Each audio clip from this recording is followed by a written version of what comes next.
न्यूमेक्टमी तो usually C ए cancer पेशंटसाठी आपण करणार आहे.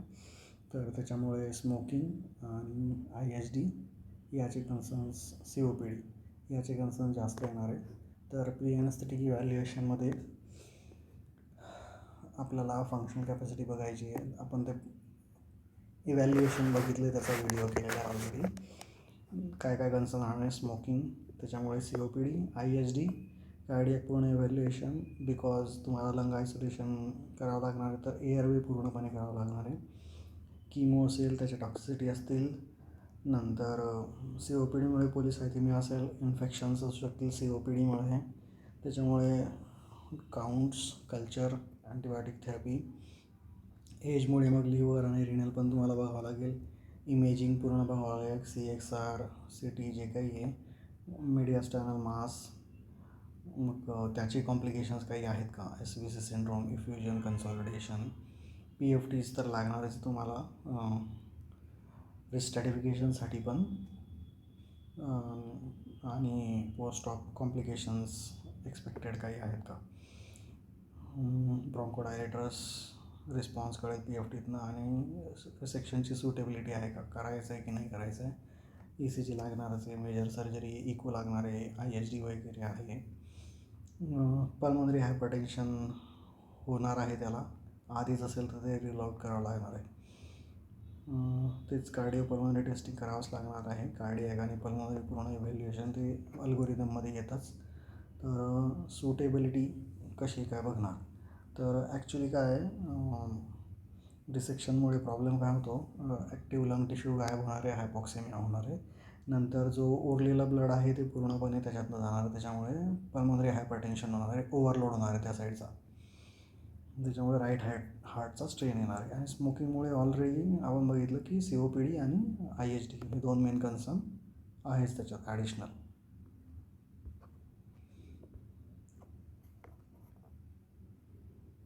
नंतर मेन पॉईंट काय आहे, तुम्हाला लोबेक्टमीसाठी पेशंट प्रिपेअर करायचा आहे, पण तुम्हाला न्यूमेक्टमी पण बघावी लागणार आहे.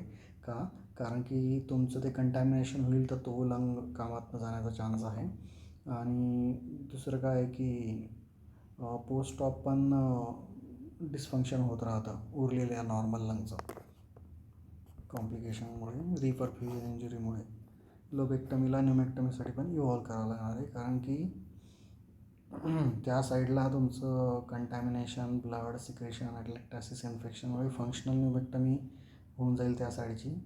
आणि इंट्राऑप ते रिअसेस करतील, त्यांना वाटलं तर मग न्यूमेक्टमी ॲक्च्युली त्यांना करावी पण लागू शकते ॲनाटॉमिकल, त्याच्यामुळे न्यूमेक्टमीसाठी करावंच लागणार आहे. म्हणून न्यूमेक्टमीचा क्रायटेरिया पण चेक करून ठेवायचा. तो जर नसेल तर मग सर्जिकली तुम्हाला एकदम प्लॅन करावं लागेल की याच्यात न्यूमेक्टमी करणं शक्यच नाही आहे, जास्तीत जास्त याला ऑप्टिमाइज करा.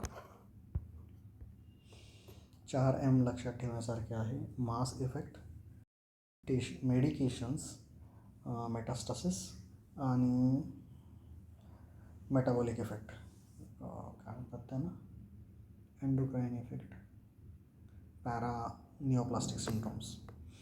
तर ABC बघायचे तुम्हाला प्री ऑप सुटेबिलिटीसाठी. हे सुटेबिलिटी चाललं आहे, बाकीचे जे होते ते तर असोसिएटेड कोमॉक्समध्ये नाही होते.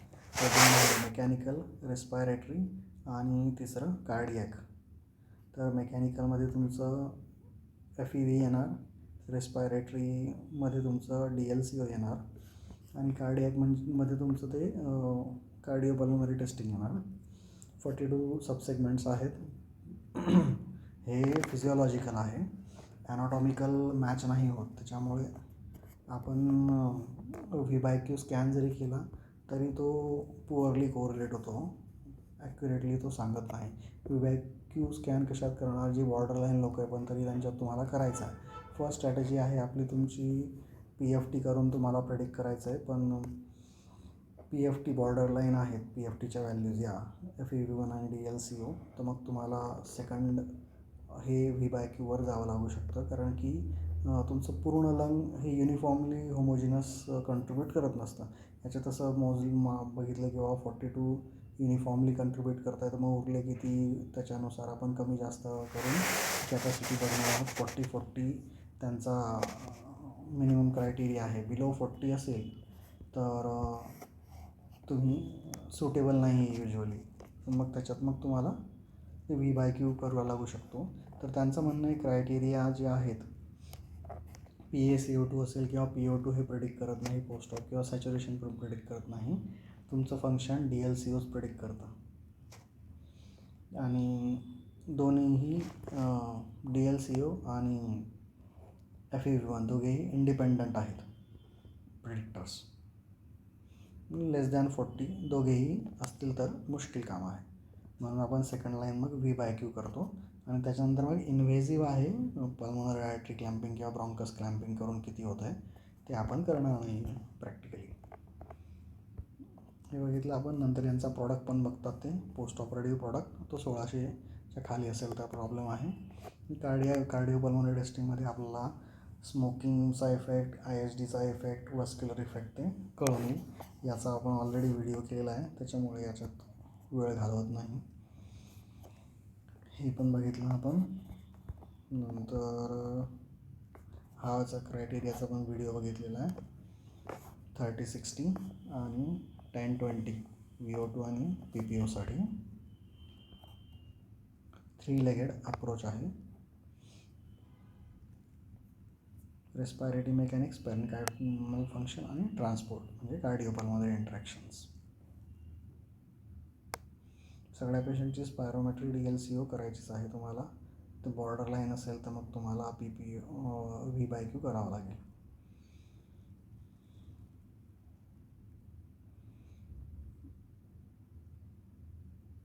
नंतर जे कार्डिओपल्मोनरी करू शकत नाही त्यांचं pharmacological stress test, ABG analysis करावंच लागणार आहे सगळ्यांचं. रेस्पायरेटरी कॉम्प्लिकेशन्स का होणार आहेत, कारण की आपण बघितलं हे स्मोकर आहेत, ISD असणार आहे, हँडलिंगमुळे फंक्शनल निमेक्टमी होणार आहे, नंतर थोरॅकोटॉमीमुळे पोस्ट ऑफ पेन पण होणार आहे. त्याच्यामुळे पेनमुळे कफ करण्याची ॲबिलिटी कमी होणार आहे. प्री ऑप्टिमायझेशन 5 गोष्टी आहेत: स्मोकिंग, ब्रॉन्कोडायलेटर, स्टिरॉइड, हायड्रेशन, म्युकोलायटिक आणि 5वं आहे incentive spirometry, deep breathing exercises, जे RIP म्हणायचं ते म्हणा. नंतर त्याचं कार्डियॅकचं तर ऑप्टिमाइज करायचंच आहे. ऑलरेडी त्याला COPDमुळे PVR असेल तर RVH असेल, कॉर्पोरमॅनपर्यंत पण जाऊ शकतो. तर ते आपल्याला डाययुरेटिक्स आणि डिजिटालिज देऊन व्यवस्थित बघावं लागणार आहे. तर स्मोकिंगचे इफेक्ट्स काय काय आहेत, कसं इम्प्रूव्ह होतं याच्यावर आपण सेपरेट करू. More than 6 months is same as who has never smoked. पण COPD रिव्हर्स नाही होत, जस्ट त्यांचं ब्रॉन्कियल जे आहे सेन्सिटिव्हिटी, रिॲक्टिव्हिटी ती कमी होणार आहे. ब्रॉन्कोडायलेटर इवन स्पाझम नसेल आणि इवन नॉन रिस्पॉन्डर जरी असेल तरी द्यायचं. स्टिरॉइडचं पण तसंच आहे. सिम्पटम्स कमी होतात, लंग फंक्शन इम्प्रूव्ह होतं, एक्झर्सेबेशन्स कमी होतात. हायड्रेशन आणि म्युकोलायसिस इम्पॉर्टंट आहे, त्याच्यामुळे तुमचे जे सिक्रेशन्स आहेत ते COPDचे ते बाहेर निघतील. Incentive spirometry, deep breathing exercises करायचे.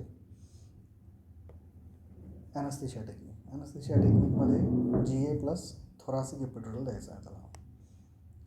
कंट्रोल व्हेंटिलेशन, मग ते व्हॉल्यूम कंट्रोल करा किंवा प्रेशर कंट्रोल करा, व्हॉटेवर.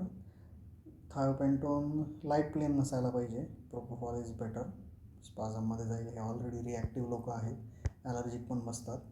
नंतर हा आपला स्टिरॉइडचा टेबल आहे. COPD असल्यामुळे तो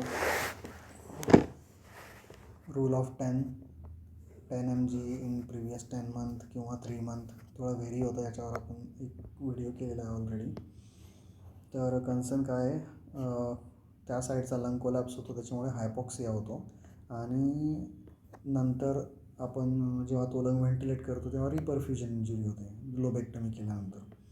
पूर्ण लंग नाही काढते. लोबेक्टमी केल्यावर मग आपण पुन्हा जेव्हा त्याला व्हेंटिलेट करतो तेव्हा रिपरफ्युजन इंजुरी बसते. IV किंवा इन्हेलेशनल दोन्हीचा काही इश्यू नाही आहे. PA कॅथेटर रुटीनली इंडिकेटेड नाही आहे. त्याचे स्वतःचे लिमिटेशन्स पण आहेत आणि पोझिशनिंग डिफिकल्ट आहे. इंजुरी पण होऊ शकते, माल पोझिशन होऊ शकतो, त्याच्यामुळे नाही. पल्मोनरी आर्टरीचं प्रेशर, राईट व्हेंट्रिक्युलर प्रेशर आणि हार्ट फिलिंग प्रेशर्स कळतात, पण रुटीनली इंडिकेटेड नाही आहे. Plan of ventilation, lung separate करायचे तुम्हाला. गोल्ड स्टँडर्ड आहे DLT. DLT is gold standard. Completely separate करता, स्पिलेज प्रिव्हेंट होतं, कंटॅमिनेशन प्रिव्हेंट होतं.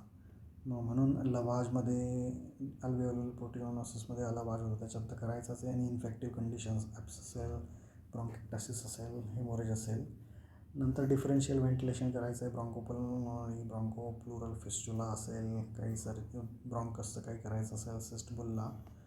आणि एक्सपोजर म्हणजे फक्त कोलॅप्स करायचं आहे आणि थोरॅक्स थ्रू सर्जरी करायची, म्हणजे वर्टेब्रल सर्जरी असेल किंवा जे काही आहे थोरॅसिक कॅव्हिटीमध्ये कुठलीही सर्जरी करायची असेल तर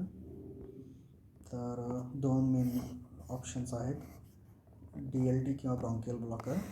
एंडोब्रॉन्कियल ट्यूब पण टाकू शकतो. इमर्जन्सीमध्ये तुम्हाला डायरेक्ट काहीच ऑप्शन नाही तर एंडोब्रॉन्कियल ट्यूब टाका. किंवा चिल्ड्रनमध्ये स्मॉल ॲडल्टमध्ये दुसरं काही करता येत नाही. मग त्याचे स्वतःचे लिमिटेशन्स होऊन जाणार. लिमिटेशन्समध्ये आपल्याला मेन आहे की सक्शन करता येत नाही दुसऱ्या साईडचा ब्लॉकर असेल किंवा ही एंडोब्रॉन्कियल ट्यूब असेल तर CPAP देता येणार नाही, दुसऱ्या साईडला व्हेंटिलेट करता येणार नाही. तुमचा DLT असेल तर प्रॉपर सेपरेशन होतं, या सर्व गोष्टी अचीव होतात. पण प्रॉब्लेम काय, DLTचा साईज पेशंट जर छोटा असेल तर नाही टाकता येणार. स्टोमी असेल तर ट्रॅकिओस्टोमी असेल नाही टाकता येत. डिफिकल्ट एअरवे असेल टाकता नाही येत. स्लीव सर्जरी असेल तर मग तिथे तुम्हाला ब्रॉन्कियल ब्लॉकर नाही चालत. तर या सगळ्यांचं खिचडी मिळून हे याच्यामध्ये प्रोज अँड कॉन्स हे करायचे. तर DLTची साईज कशी चूज करायची, तर इमेजिंग करून घ्यायची आधी पेशंटची. ट्रॅकियल डायमीटर माहीत पाहिजे, हाईट माहीत पाहिजे पेशंटची. तर 14, 15, 16, 18 युनिफॉर्म नाही आहेत साईजेस, 17 गायब झाली आहे. तर 35, 37, 39, 41 इथे युनिफॉर्म आहे, 2, 2, 2ने वाढते. 14 mm म्हणजे 1.4 सेंटीमीटर ते 1.8 सेंटीमीटर आहे. आणि हाईट बिलो 5, 32. बिलो मग फिमेलची हाईट 5'3" पकडली आहे, मेलची हाईट 5'6" पकडली आहे. बिलो 5'3" असेल तर 35, 37. बिलो आणि अबव 5'6", 39, 41. थोडं व्हॅल्यूज बेस्ड आहेत, परंतु हे ॲटलिस्ट लक्षात ठेवण्यासारखं आहे. 5'3", 5'6" आणि त्याच्यानुसार मग 35, 37, 39, 41. हा 14पासून चालू केला, 18पर्यंत घेऊन जायचा आहे. थोडं 19-20 होणार आहे. डेप्थ ऑफ DLT, तर DLTचा डेप्थचा फॉर्म्युला दिलेला आहे पण हा कॉकेशियन पॉप्युलेशनचा आहे, एशियनचा नाही आहे. आपण तसंही फायबर ऑप्टिकने कन्फर्म करणार आहे, दोन्ही साईडला फायबर ऑप्टिक टाकून कन्फर्म करणार, त्याच्यामुळे आपल्याला ते कन्फर्म होणारच आहे. डेप्थ त्याच्यामुळे कमी जास्त करता येईल. तर हा ग्राफ हे कॅल्क्युलेशन आहे. वोकल कॉर्डच्या अबव 5'6", बिलो 5'6". फिमेलमध्ये एक कमी, त्याच्यात 5 to 6, 5 to 6. फिमेलमध्ये एक कमी. या साईडचा ब्लॉकर ब्रॉन्कस ॲक्यूट आहे, 20 डिग्री 1/2 इंच आहे. या साईडचा ऑप्च्यूस आहे 40 to 50 डिग्री 2 इंचचा आहे. म्हणून टोटल लेंथ झाली 10, 11. नोजने टाकत असेल तर 1 इंच, ॲक्च्युली 2 इंच वाढायला पाहिजे. 10, 11, 10 म्हणजे 6 इंच लक्षात ठेवायला आहे इझी. 5 to 6, 5 to 6. म्हणून मग तुम्ही जर ब्रॉन्कसची 1 इंच ॲड केली तर 160वाल्या माणसाला हाईटला ती 28 होते. 12 plus patient age divided by 10. तर माझी हाईट समजा 160 आहे, तर 16 आहे आणि 12 आहे, 28 झाले. तर या कॅल्क्युलेशनमध्ये ते तसं बसतं आहे बरोबर, 28 सेंटीमीटर. मेल फिमेल दोघांसाठी सेम आहे, इथे डिफरन्सिएशन केलेलं नाही. तर left sided DLT is always preferred, कारण की राईट साईडचा ब्रॉन्कस छोटा आहे, ॲक्यूट आहे आणि तुझा लगेच काय म्हणतात अप्पर लो ब्रॉन्कस ऑक्लूड होण्याचा चान्स आहे. तर राईट DLT ओळखायला एकदम सोपी आहे. राईट साइडेड DLTला तुमचा जो कफ आहे त्या कफच्या मधात तुमचं ओपनिंग असणार आहे, ते लगेच कळून जाईल. हे आपण साईजेस बघितली. हा लांब पण आहे, सेफ्टीची मार्जिन आहे, त्याच्यामुळे इझी आहे. या साईडला सेकंडरी ब्रॉन्कस तुमचं, सॉरी प्रायमरी ब्रॉन्कस म्हणून सेकंडरी ब्रॉन्कस, सेकंडरी ब्रॉन्कस लगेच नाही, तो फायदा आहे. मग राईट साईडचे इंडिकेशन काय, तर राईट साईडचे इंडिकेशन म्हणजे लेफ्टला तुम्ही घालू नाही शकत आहे, तर मग राईटला टाका. मग पहिली चॉईस आपली लेफ्टच आहे. लेफ्ट टाकता येत नाही आहे का, कारण की तिथे एंट्रान्सला ट्यूमर झाला आहे, तिथलं ॲनाटॉमी डिस्टर्ब आहे, स्टेंट टाकलेलं आहे, ॲओर्टिक ॲन्युरिझम त्या साईडने गेलेलं आहे किंवा ॲनाटॉमी डिस्टर्ब आहे, शार्प अँगल आहे, जे काही आहे. तर टेक्निक ऑफ इन्सर्शन, त्याला 2 कर्व असतात. तुम्ही टाका, मग ते कर्व ॲडजस्ट करा, एंटर करा. मग पहिल्यांदा ट्रकियल कफ इन्फ्लेट करून व्हेंटिलेशन चेक करा दोघांचं. मग ट्रकियल ल्युमेन ब्लॉक करा. मग ब्रॉन्कियल कफ इन्फ्लेट करा. मग जर तुम्ही ती साईड ब्लॉक केली, मग ट्रकियल राईट साईडच्या ह्याच्यात मग लेफ्ट साईड होऊन जाईल. मग लेफ्टच्या ह्याच्यात राईट साईड होऊन जाईल, ज्या ह्याच्यात टाकलेला आहे तो. तर राईट साईडची टाकली तर राईट साईडची तर राईट साईडलाच राहील. मग ती जर ब्लॉक केली तर ट्रकियल लेफ्ट साईड होऊन जाईल लॉजिकली. मग तो क्लॅम्प रिमूव्ह करून चेक करायचं आहे बायलॅटरल व्यवस्थित होतं आहे का. फायनल मग तुम्ही इंडिव्हिज्युअली क्लॅम्प करून चेक करा. फ्लेक्झिबल फायबर ऑप्टिक ब्रॉन्कोस्कोपने तुम्हाला टाकून चेक करायचं आहे. पिडियाट्रिक 3.5 आहे, ॲडल्टचा साईज 5 आहे मिनिमम. तर त्याच्यामुळे याच्या वरच्या ट्यूब्स तुम्हाला टाकता येतात. ॲक्च्युली एक्झॅक्ट साईजेस यांच्या डिपेंडिंग ऑन मॅन्युफॅक्चरर चेंज होतात, कारण की स्कोप्स पण 3 साईजेसमध्ये आहेत, इन्फंट, पिडियाट्रिक आणि ॲडल्ट. आणि मॅन्युफॅक्चरनुसार त्या वेगवेगळ्या येतात. पण हे एक जनरल गायडन्स आहे. पिडियाट्रिकमध्ये 3.5 आहे त्याची साईज, स्कोपची साईज आहे ही, आणि ॲडल्टची साईज 5 आहे. तर याच्या वरची ट्यूब टाकता येईल आपल्याला. तर पहिल्यांदा ट्रकियलच टाकून तुम्हाला चेक करायचं आहे ल्युमेन. नंतर मग ब्रॉन्कियल ल्युमेन चेक करायची आहे तुम्हाला. मग याच्यात प्रायमरी करायला दिसेल, याच्यात सेकंडरी करायला दिसेल. सगळे व्हेंटिलेटिंग स्लॉट व्यवस्थित आहे का बघायचे. तर ह्या ज्या पेशंटचं एक्झाम्पल दिलं आहे त्याच्यात ब्लॉकर नाही टाकता येणार, कारण की लेफ्ट मेन साईडलाच अफेक्टेड आहे.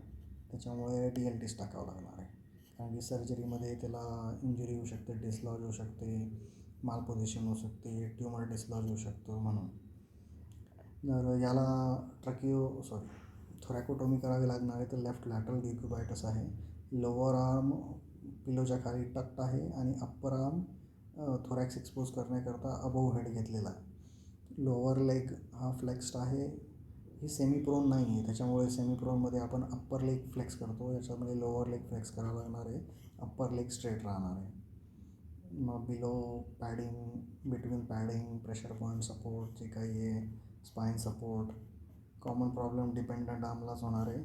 आणि नंतर व्हीनस ब्लॉकेज होऊ शकतो आणि हायपर एक्सटेन्शन ऑफ आर्म होऊ शकतं. 1 लंग फिजिओलॉजी वाचायची आहे.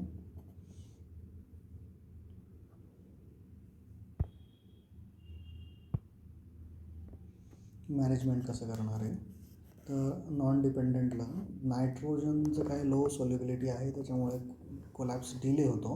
म्हणून दोघांनाही तुम्ही आधी 100%, दोघांना म्हणजे काय, आधी 100%ने व्हेंटिलेट करायचं आहे आणि नंतर दुसऱ्याला कोलॅप्स करायचं आहे. सक्शन करा आणि मग उरलेलं ते स्वतः हे पण होऊन जातं, ॲब्सॉर्प्शन ॲटलॅक्टायसिस पण होऊन जातं. आणि डिपेंडंट आता तुम्हाला व्हेंटिलेट करायचं आहे, तर डिपेंडंट व्हेंटिलेट करायचं आहे तर तुम्हाला वारंवार त्याला रिक्रुटमेंट करावं लागू शकतो, इंडक्शनला, ड्युरिंग आणि शेवटी पण. रिक्रुटमेंटचे भरपूर सारे हे मॅन्युअर्स आहेत. स्टेपवाईज इन्क्रिमेंटल आहे, किंवा 3 डीप्स आहेत, किंवा कंटिन्युअस CPAP आहे. ARDSमध्ये वाचलं होतं. परंतु मोस्ट कॉमनली आपण फॉलो करतो 40x40 सेंटीमीटर 40 सेकंडसाठी, किंवा 50 सेंटीमीटर 10 सेकंडसाठी. पण पहिल्यांदा हिमोडायनॅमिक स्टेबिलिटी बघायची. पॉझिटिव्ह प्रेशरमुळे ऑलरेडी याच्यात तुमचं ओपन लंग आहे, आणखी इश्यू होतील तर स्टेबिलिटी बघून द्यायचं आहे त्याला. टायडल व्हॉल्यूम कमी ठेवायचा आपल्याला, कारण की एकच साईडचं लंग आहे. पीक प्रेशर 35, प्लॅटो प्रेशर 25, पीप 5, पीप द्यायचाच आहे. COPDमध्ये पीपचं काय बुल्ला वगैरे असेल तर प्रॉब्लेम असेल, बाकी काही इश्यू नाही आहे. नॉर्मोकॅपनिया बुल्ला आहे तो, हायपोकॅपनिया नाही किंवा हायपरकॅपनिया नाही. प्रेशर किंवा व्हॉल्यूम कुठलाही कंट्रोल मोड चालेल.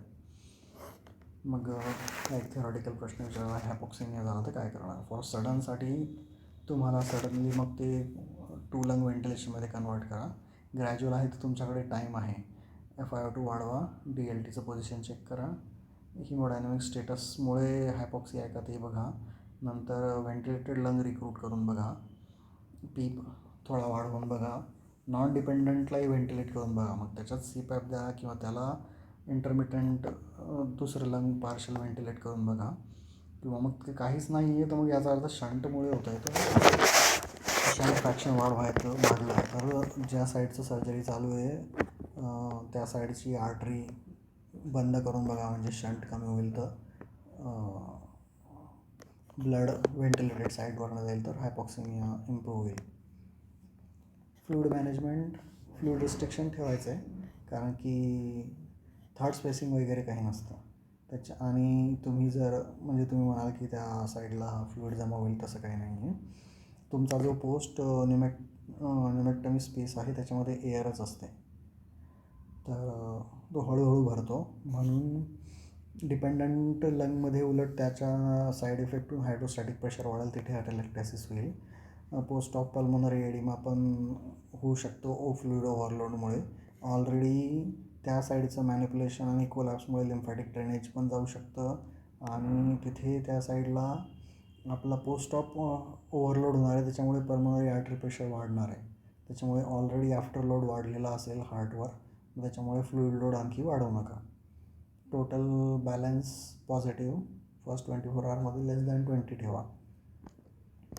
व्हेंटिलेशन पोस्ट ऑफ लागेल का, तर कोणी विचारलं तर एक्स्टुबेशन क्रायटेरिया मॅच होतो आहे का, नंतर पेशंट वॉर्म आहे का, आणि कंप्लीट न्यूरोमस्क्युलर ब्लॉकर आणि हिमोडायनॅमिक रेस्पिरेटरी जे काही आपण आहे ते बोलायचं, ते असेल तर एक्स्टुबेट करू शकतो.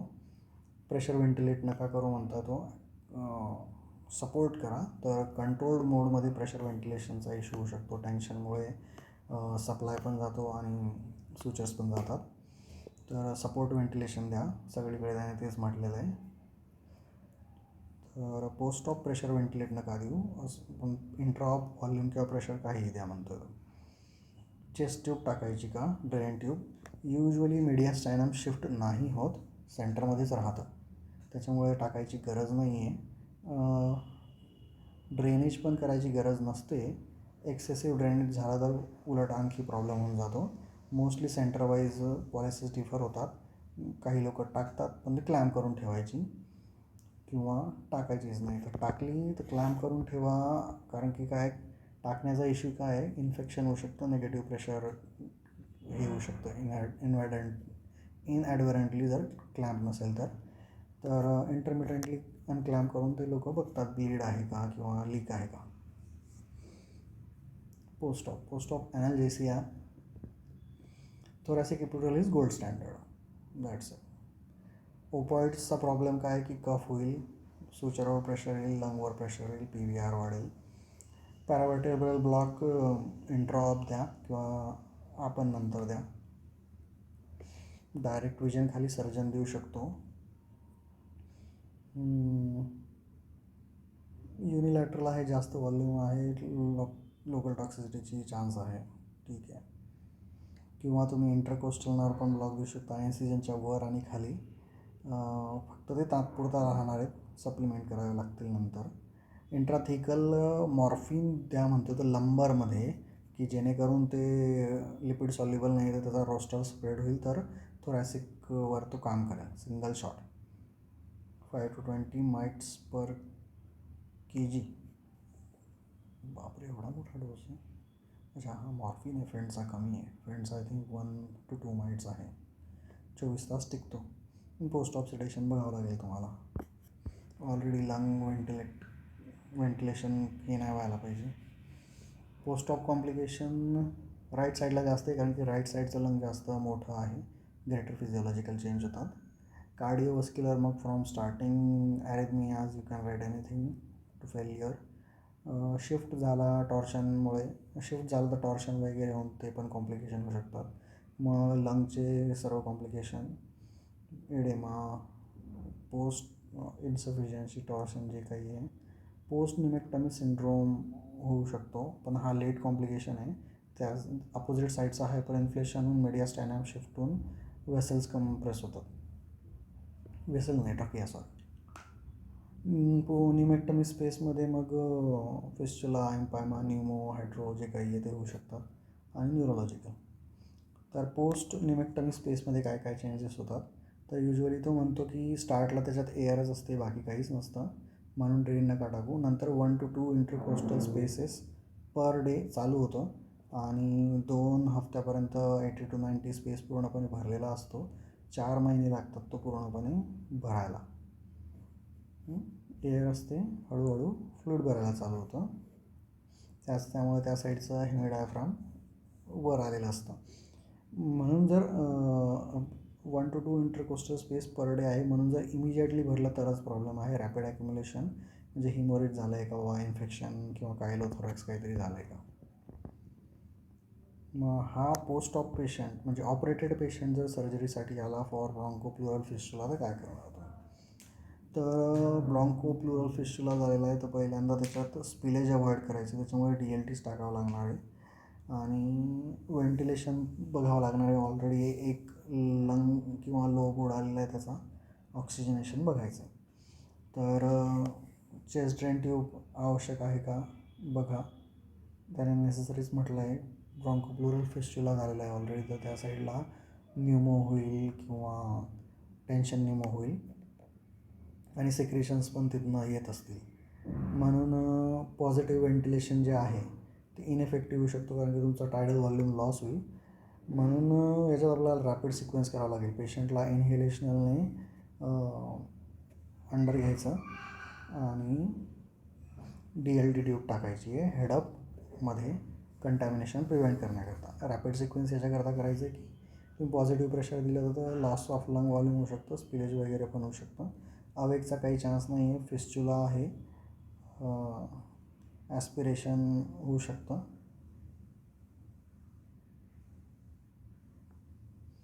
गॅस्ट्रिकचं पण ॲस्पिरेशन होऊ शकतं. इमिजिएटली आयसोलेट करायचं, मग तुम्ही काही पण मॉडॅलिटी वापरा व्हेंटिलेशनची.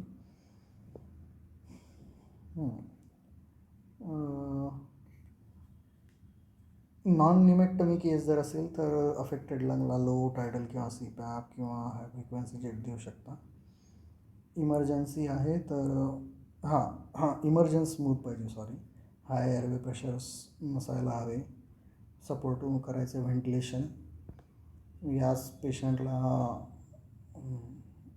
पोस्ट ऑप पेनसाठी काय करायचं आहे, लोकलच द्या.